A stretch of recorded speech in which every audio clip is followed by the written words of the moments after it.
जुन्नर नगरपालिकेमध्ये विशेष समित्यांच्या निवडणुका नुकत्याच पार पडल्या। या समित्यांच्या निवडणुकांमध्ये खरं तर मोठ्या प्रमाणात राजकारण झाल्याचं बोललं जाते। 5 विशेष समित्यांच्या निवडणुका या ठिकाणी पार पडल्या। 5 विशेष समित्यांच्या निवडणुकांमध्ये एक समिती ही मनसेकडे गेली, 3 समित्या राष्ट्रवादीकडे आल्या आणि एक समिती ही शिवसेनेकडे गेली।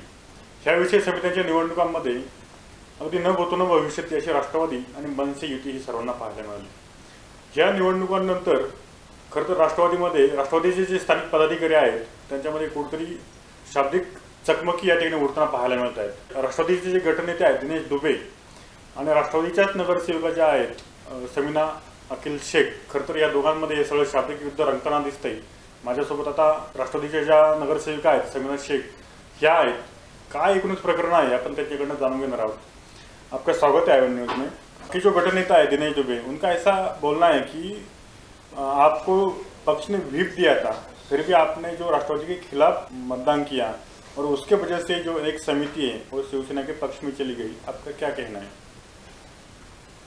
मुझे तो कोई व्हिप मिली नहीं है। अब वो दिनेश दुबे 20 साल से राष्ट्रवादी में है और उनको समझने मांगता कि व्हिप किस तरह से दिए जाती और किधर दिए जाती। ना मुझे कागज आया और ना मेरे फ़ोन पे कोई मैसेज आया और ना मुझे फ़ोन आया। आपको व्हिप मिला ही नहीं? बिल्कुल नहीं मिला, मुझे व्हिप ही नहीं मिला। यानी कि दिनेश दुबे जो बोल रहे हैं वो झूठ बोल रहे हैं? वो झूठ बोल रहे हैं। लेकिन अगर राष्ट्रवादी में पहली बार ही चुन के आई हो, जिस पक्ष ने आपको नगरपालिका में भेज दिया, तो फिर आपने उस पक्ष के हित में जो आपका वोट है वो क्यों नहीं दिया? मैं आई राष्ट्रवादी से चुन के, मगर जिस वक्त ये इलेक्शन हो रहा था तो उस वक्त ये अंदर जो काम चल रहा था तो हम उसके खिलाफ थे, क्योंकि वो मनसे से नियुक्ति कर रहे थे और हमारे नेता को मनसे से ही वो हो गया था, जेल हो गई थी। तो फिर हम कैसा दिनेश दुबे की बात मानेंगे? उनको खुद समझना मांगता है ये बात कि हमने किसके साथ नियुक्ति करना चाहिए और किसके साथ नियुक्ति नहीं करना चाहिए। दरअसल हम लोग देख सकते हैं कि राष्ट्रवादी के जो युवा नेता है जुन्नर तालुके के अतुल बेनके और जो यहाँ के मनसे के स्थानिक आमदार है शरदा सोने, दरअसल में इनका जो शाब्दिक जो चल रहा था, ऐसा ऊपर जो हालात होने के बावजूद भी जुन्नर नगर पालिका में अगर हम लोग देखते हैं तो राष्ट्रवादी और मनसे की युति है। इसको आप किस तरह से देखते हो? हम ये तो मेरा नज़रिया तो ये है कि दिनेश दुबे अपना फ़ायदा देखता है इसमें। वो पार्टी का फ़ायदा नहीं देखता, वो अपना फ़ायदा देख के काम करता। अगर उसने पार्टी का फ़ायदा देख के करा होता तो अतुल बेनके का फ़ायदा देख के करा होता तो वो मनसे से नियुक्ति नहीं करा होता था। और मेरा नज़रिया तो यही है कि उसने सबका फ़ायदा देख के करने मांगता है ना, अपना फ़ायदा क्यों देखता? वो शहर का विकास करना चाहिए उसने। वो आज तक तो उसने शहर का विकास तो कुछ किया नहीं है। अब उसके ही वार्ड में कुछ काम हुआ कि नहीं हुआ वो उसने खुद दिखाने मांगता। आज तक तो हमने सुने नहीं कि उसने उसके वार्ड में कुछ काम किया है। सिर्फ एक ही जितने 2-3 साल में ना कि एक ही बार उसका कुछ विषय आया था और वो विषय के ऊपर भी कितनी बार उसने झंझट डाला। और हमारे वार्ड में इतना पूरा काम हमने करके लिए तो वो नगर अध्यक्ष के जरिए करा के लिए। दिनेश दुबे ने हमको कभी साथ नहीं दिया और ना कभी हमारे को बोला। और नगर अध्यक्ष हमको मिला के लेता, समेट के चलता और हर काम में हमारा साथ देता। हमने जब भी बोले, जब वो खुद आके हमारे साथ में काम करा के लिए। हमारे गली का काम 15 साल से फिरोज पठान यहाँ पे नगर सेवक बन के आया है, राष्ट्रवादी से था, दिनेश दुबे के हाथ के नीचे था, मगर उसने कभी काम नहीं कराया। आज हम आए, मैं जीत कर आई, इतने सालों में पहली बार आई, राष्ट्रवादी से जीत कर आई। मैंने नगर अध्यक्ष को बोली तो उसने हमारा काम करा के दिया। तो पूरे यहाँ से वहाँ से पूरे हमारे इधर का रास्ते बन गए, हर गटर का काम हुआ, नल का काम हो रहा, पानी बराबर आ रहा, कंटिन्यू आ रहा। तो ये सब नगर अध्यक्ष के जरिए आ रहा ना। हाँ, और राष्ट्रवादी से हमने ऐसा कोई वो झगड़ा नहीं करे कि नहीं कुछ करे। दिनेश दुबे किसी के भी साथ में, हमको नहीं, किसी के भी साथ में उलझता हो और सबको धमकाते रहता, डराते रहता। वो समझता कि वो सबको धमकाएगा तो हमारे को भी डराएगा। उसको बोलना कि तू बाप है ना तो तू तेरे घर में बाप बन के रहे। हमारे बाप बनने की ज़रूरत नहीं है उसको। आपको ये पता है कि जो दिनेश दुबे आपके जो गठन नेता है राष्ट्रवादी की, उन्होंने आपका जो नगरसेवक पद है वो रद्द करने के लिए कलेक्टर के पास अपील भी किया है, तो उसके बारे में आपको कुछ पता है? अभी मैंने ये जो वोट दी उसके पर उन्होंने इतना प्रचार कर दिया, पुणे तक चले गए, ये करे। और जब पहले साल में नियुक्ति हो रही थी तो दिनेश दुबे ने शिवसेना से नियुक्ति करे थे, तभी नहीं उन्होंने पुणे तक जाके कंप्लेंट करे। ये क्यों नहीं करे? जब भी तो जब शिवसेना बहुत अच्छी लग रही थी उनको, उनका जिसमें फ़ायदा रहता ना वो वही काम करते। जमीर कागदी मनसे के नेता, गट नेता, उनको फिरोज पठान ने अनुमोदन दिए, तो ये पक्ष के खिलाफ नहीं था क्या? और मैंने जो काम की तो इसके लिए वो बोल रहे हैं कि तुमने पक्ष के खिलाफ काम किए। वो बोलते हमको विप दिए, तो उन्होंने फिरोज भाई को विप दिए थे कि जमीर कागदी को विप दिए थे कि उनको 30 साल में नहीं मालूम है कि अब तक विप का मतलब क्या है। विप सामने लाओ ना, उन्होंने अगर दिए, ऊपर से नेता लोगों ने उनको दिए क्या, उनको इजाज़त दिए क्या कि तुम विप मनसे के साथ में नियुक्ति करो? नहीं, ये सब दिनेश दुबे ने अपने जरिए से करे हुआ है, ये सब दिनेश दुबे का काम है। दिनेश दुबे ने जब ये नियुक्ति करा तो ना हम नगर सेवक है, हमको राष्ट्रवादी से चुनकर लाया गया है, जबकि दिनेश दुबे 60 वोट से जीत कर आया, मैं 600 वोट से जीत कर आई, तो भी उसने इतना हमको अहमियत नहीं दिया कि हमको बुलाए और हमारे को पूछे। इसने कभी हमको मीटिंग में ये नहीं बताया कि खाली इतना बोलता कि तुमने ये करने का, तुमने वो करने का। जो फायदे की बात रहेंगी मैं वो करूँगा, जब पैसे की बात आएंगी मैं वो करूँगा, बाकी पैसे की बात जहाँ आएंगी ना तो फिर वो झगड़े करने के ऐसे खड़े रहेगा, मीटिंग 3 घंटे लेट कर डालेगा। जहाँ उसका फ़ायदा रहेगा वो वहाँ पे सबको खींचेगा, जहाँ फ़ायदा नहीं रहेगा वहाँ वो किसी को पूछेगा नहीं। यह ऐसा गठ नेता है हमारा।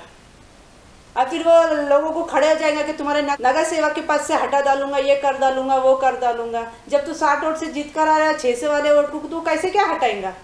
तू पहले अपने जगह संभाल, फिर दूसरे की जगह हटाने की कोशिश कर। वो मालक है कि पार्टी का मालक अतुल बेन के है, इसको बड़ा पना दिए हुए है ना, तो उसने उतनी ही हद में रहना चाहिए। शरद पवार और अतुल बेन के ये 2 है मालक, ये नहीं है। ये जो गठबंधन उन्होंने किया था मनसे के साथ में, तो उसके बारे में आपको कुछ बताया गया था पहले कि ऐसा ऐसा गठबंधन होने वाला है? आप भी तो उनके नगर सेविका हो। हमको कुछ बताया गया था नहीं, और ना हमारे को कुछ खबर लगने दिया था। कब मीटिंग हुई, कब बातचीत हुई, कब कौन सा पद किसको देने वाला, ये तक हमको उसने बताया नहीं, और ना जाहिर होने दिया। कागज पत्तर भी वो बना रहा था ना, तो ऐसा छुपा छुपा के बना रहा था, इधर से उधर भाग रहा, उधर से उधर भाग रहा। और जब सब खड़े थे, मुन्नू कासम, फिरोज पठान, जमीर कागदी, वो सब टेबल के पास खड़े और हमको यहाँ पे बैठे, और हमको जाहिर भी नहीं होने दे रहा कि वो किसको कौन सा पद दे रहा है करके। ये ऐसा घटने तो रहता। तो राष्ट्रवादी को लेके चल रहा ना, तो राष्ट्रवादी के लोगों को बता ना, राष्ट्रवादी में ऐसे जरूरतमंद है कि उनको जरूरत है, मगर उनको वो नहीं देता। आज भी वो 15 साल से वो पानी का लेते आया हुआ है, और आज भी उसी ने पानी का लिया। पिछले साल जब कमेटी हुई थी तो राष्ट्रवादी ने मनसे के साथ कमेटी नहीं की, मनसे ने शिवसेना के साथ कमेटी की, तो फिर क्यों दिनेश दुबे ने मनसे को नहीं हाथ मिलाया? और बाद में बाहर निकलने के बाद बहुत तैश में आया कि मनसे वालों को गड़बड़ कर रहा था, और आज वही खुद मनसे वालों से जाके हाथ मिलाया। मनसे वालों को बहुत बुरा भला बोला, मनसे वालों के साथ ऐसा कर डालूंगा, वैसा कर डालूंगा। बहुत उसने ऐसा जज्बात में आके जो आज मेरे खिलाफ बोलते खड़ा था वो नगर पालिका के बाहर, वैसे वो मनसे वालों के भी साथ वास्ते बोल रहा था, वो शिवसेना वालों के वास्ते भी बोल रहा था। वो किसको छोड़ता? किसी को नहीं छोड़ता, तो वो मुझे क्या छोड़ेगा? समझ रहा है कि मेरे को घर का रास्ता नहीं मालूम है, मैं उसका हाथ पकड़ के आज तक घर पे आई हुई है, उसको बोलना कि तू तेरा घर का रास्ता ना, मेरे को मेरे घर का रास्ता मालूम है। आपकी जो अभी आने वाली लोकसभा है, विधानसभा है, तो आपकी राजकीय भूमिका कैसे रहेगी? आप पक्ष में रहोगी या पक्ष छोड़ के आपको जाने का इरादा है? आपकी राजकीय भूमिका आगे की क्या रहेगी फिर? नहीं, राष्ट्रवादी में मैं आई हूँ अतुल बेनके की वजह से, और आज मैं नगर पालिका में हूँ अतुल बेनके की वजह से। मैं बिल्कुल भी पक्ष नहीं छोड़ूंगा, जितनी मेरे से कोशिशें होंगी जी जान से मैं अतुल बेनके का साथ दूंगी, और इंशाल्लाह हो सके ना तो मैं अतुल बेनके को जीता कर ही लेकर आऊंगी। एक आदमी की वजह से मैं दूसरों को नहीं छोड़ सकती। वो आदमी तो अपना फायदा देखता है, मगर हम हमारा फायदा नहीं देखेंगे, हम अतुल बेनके का फायदा देखेंगे और अतुल बेनके का काम करेंगे। और हम है राष्ट्रवादी में, और राष्ट्रवादी का ही काम करेंगे, और ना हमको राष्ट्रवादी छोड़ने की है। आया न्यूज़ वालों का मैं बहुत बहुत शुक्रिया अदा करती हूँ, धन्यवाद करती हूँ कि वो आए, मेरे घर पे आए। 4 दिन बाद क्यों ना हो, वो आए। लोग मेरे से सवाल कर रहे कि वो दिनेश दुबे इतना आपके लिए कर रहा, बोल रहा है, और आप क्यों नहीं बोल रहे? मैं वक्त का इंतज़ार कर रही थी। पार्टी का नुकसान नहीं होना, क्योंकि अभी जो इलेक्शन आने वाले उसमें हमारे अतुल बेनके इलेक्शन लड़ने वाले हैं, उससे राष्ट्रवादी पे उंगली ना उठे, अतुल बेनके का नुकसान ना हो, ये वजह से हम खामोश थे। मगर आज उन्होंने जो चुनौती दिए और हम लोगों को उकसाए कि तुम बोलो करके, तो मैं बोल रही हूँ। ये कौन सी राजनीति खेल रहे हैं वो, ये कौन से वो है? बल्कि उन्होंने राष्ट्रवादी को बढ़ाना चाहिए तो वो और राष्ट्रवादी को बिखार रहे। श्याम पांडे को लेके चले। श्याम पांडे का इसके पहले 15 दिन पहले उन्होंने श्याम पांडे की बहुत तारीफ किए थे, और आज वो श्याम पांडे के खिलाफ बोल रहे। श्याम पांडे शहर का विकास कर रहे हैं और करते आ रहे हैं, और आइंदा भी वो करेंगे। तो इन्होंने श्याम पांडे की तारीफ करने के बावजूद भी श्याम पांडे के खिलाफ ये खड़े हो रहे, हमने खड़े हुए, क्योंकि हमारा काम श्याम पांडे करते थे, करते हैं और करते रहेंगे। हमको इतना मालूम है करके हम श्याम पांडे का साथ देते थे और देते रहेंगे। मगर हम हमारी पार्टी को भी नहीं छोड़ेंगे। हमारी पार्टी के वास्ते भी काम करते हैं, करते थे और करते रहेंगे। जिन्ने नगर के शहर के विकास के लिए मैं नगर अध्यक्ष के साथ में हूँ। जब जब मेरी पार्टी का काम आएगा अपनी पार्टी का साथ दूंगी और अपनी पार्टी का काम करते रहूंगी। विशेष समित्यांमध्ये खरं तर राष्ट्रवादीचे गटनेते दिनेश दुबे आणि राष्ट्रवादीच्याच नगरसेविका समीना अखिल शेख यांचं जरी शाब्दिक युद्ध चालू असलं तरी मी मात्र पक्ष सोडणार नाही। जो काही संघर्ष करायचा आहे तो या ठिकाणी राहूनच, पक्षात राहूनच मी संघर्ष करेल व अतुल शेठ बेनके यांना 2019 मध्ये आमदार करेल। कुठेतरी हा विश्वास समीना शेख यांनी या ठिकाणी बोलताना व्यक्त केलेला आहे।